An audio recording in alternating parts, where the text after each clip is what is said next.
pain and the stage of the endometriosis don't always coincide. So if you have stage 4, which is the more advanced endometriosis, doesn't necessarily mean that person's going to have more pain at all. Like I mentioned, like a person that has stage 4 may not even have pain. It's very, very interesting, odd type of process going on.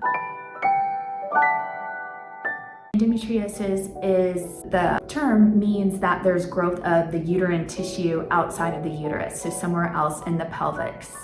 So these patients may or may not, interestingly enough, have pelvic pain, menstrual cramps, pain with having a bowel movement, just various signs of pain in the pelvic area. However, we do see women be diagnosed that they had no pain. So interestingly enough, also the pain and the stage of the endometriosis don't always coincide. So if you have stage 4, which is the more advanced endometriosis, doesn't necessarily mean that person's going to have more pain at all. Like I mentioned, like a person that has stage 4 may not even have pain. It's very, very interesting, odd type of process going on.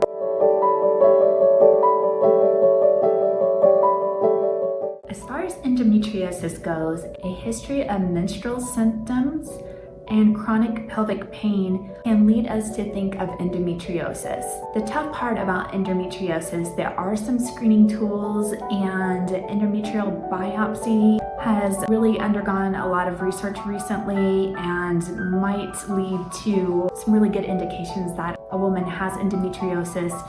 However, the gold standard right now is do a biopsy during a laparoscopic procedure or an open pelvic procedure if a woman's undergoing surgery for something else, and the OBGYN, the surgeon's able, or other type of surgeon, is able to do a biopsy of that tissue that they see, and then it goes for pathology, and then that is the definitive way to diagnose endometriosis.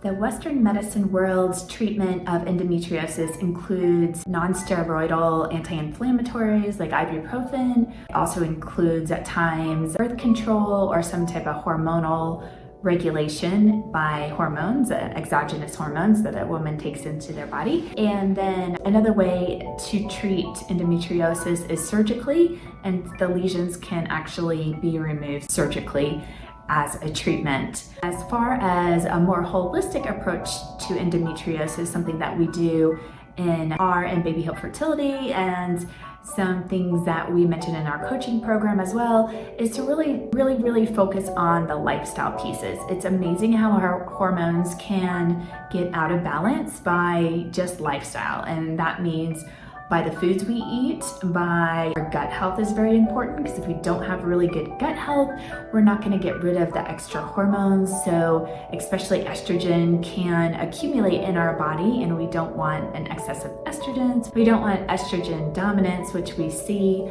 often in endometriosis. So having a good healthy diet, a healthy gut, having a really good lifestyle, because stress negatively affects our gut as well, and our hormones, our sex hormones, all our hormones. So really looking at stress resilience is a big piece. Looking at sleep as well, which we stress how important sleep is, and that's a time we can rejuvenate, and this is also a time when our body can keep cells in check, and endometriosis acts like a cancer in these cells that are growing out of control. So those are the big lifestyle pieces that we focus on, and getting a nice hormone balance is really important. And usually that happens with these lifestyle changes like I just mentioned. And if for some reason things aren't shifting, we can look at a Dutch test to help us see where your estrogen metabolism is going, which of the 3 routes, and which might be getting a little stuck, and what we can do to help increase the metabolism of your estrogen. So those are just a few ways that we approach endometriosis. If you'd like to learn more, please like and subscribe to my channel.